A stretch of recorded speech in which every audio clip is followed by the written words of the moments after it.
with Israel stating that it is bombing specifically the terror hideouts in the Gaza Strip in Palestine. Here is the latest that we have from the Palestinian media. Israel has bombed the top boss's house of the mastermind. He's called the guest. That's the name that he's given. His real name is Mohammed Deif.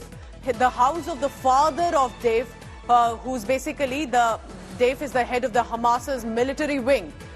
The house of his father has been targeted in Palestine, in Gaza, and we are being told that has also led to the loss of life of the family members of Mohammed Deif, who's the head of the military wing of Hamas. Multiple family members have also lost their lives. This is what the Palestinian media has said. The IDF bombed the house of the father of Mohammed Deif, the Hamas's military wing head. So this is what is happening. Remember, when the terror hideouts are being attacked by Israel, there are buildings where there are houses as well, residential areas. There are also mosques, because places of worship have also been misused by the Hamas to store and for logistics, for shelter. And that is why it is leading to loss of life of others as well. So that's the big news coming in. This definitely looks like that it could escalate further. For now, Israel says that we are targeting primarily the terror hideouts. But the terror hideouts also are, remember, in areas where there are civilians also residing.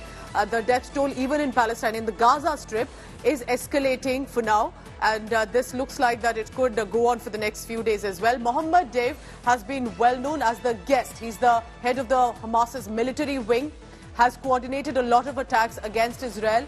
His family's house has been now bombed by the IDF in Palestine, in Gaza Strip, and has led to the family member's death as well. Joining me now from Israel is India Today's managing editor, Gaurav Sawant. Gaurav, I hope you've been able to find some safe shelter, because we've been looking at your reports where there are constant rocket fires in the skyline as well around you, and the situation is for all to see from the visuals itself. But with Israel's counterstrike now on Mohammed Deif's residence, this is very clear statement from Israel, isn't it? As far as Israel is concerned, they've carried out precision strikes on more than 200 locations in the past 24 hours, including very clearly targeting the house of Mohammed Deif, which, according to the Israeli forces, he's the mastermind of this entire terror attack. He was the main plotter and conspirator in this terror strike. So IAF warplanes, we are told, which is the Israeli Air Force warplanes, have hit the house not just of Mohammed Deif, but also his father, in the Gaza Strip. Now, this is very, very clear that the 200 targets that have been targeted are not just those of the military or the Hamas leadership, but also some of the Hamas fighters or terrorists who were involved in this, who've been identified from the videos and the support bases. So this is a very precision strikes that have been carried out using not just fighter jets, but also unmanned combat aerial vehicles and other rockets and missiles. This is exactly what Israel has been doing, Pooja. Right, keep tracking all the latest, Gaurav, and stay safe as well. Gaurav Sawant will through the day continue to bring us reports not just from Israel, from where he's reporting, but also what's unfolding on the Gaza Strip right now, where clearly there's constant bombardment by Israel in several areas.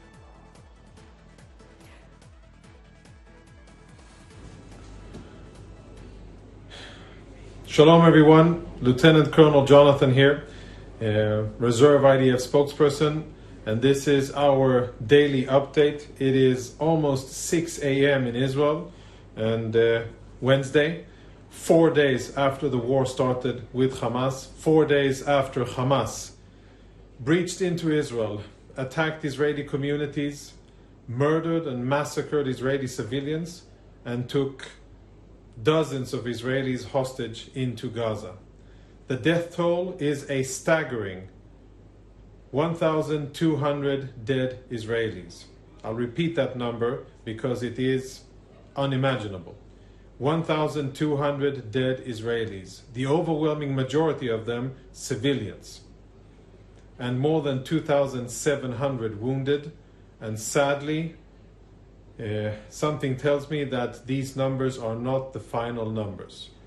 Now, if you've watched our previous update and you've been following the news, like so many around the world have, we were at 700 and then 900 dead Israelis, and then all of a sudden a jump to 1,200. That is not because there's ongoing fighting and Israelis continue to be butchered by Hamas terrorists. It is because now, as the time has gone by, we are discovering bodies of dead Israelis in the various communities that Hamas infiltrated and where they conducted their massacres.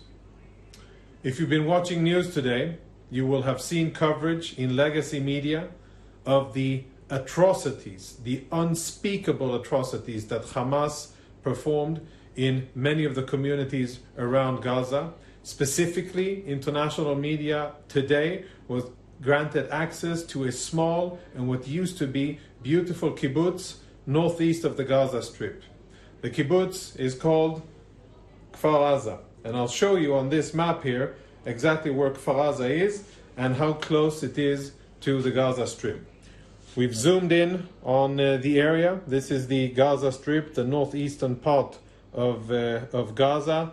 We have Gaza City here, and then on this side of the border is Israel.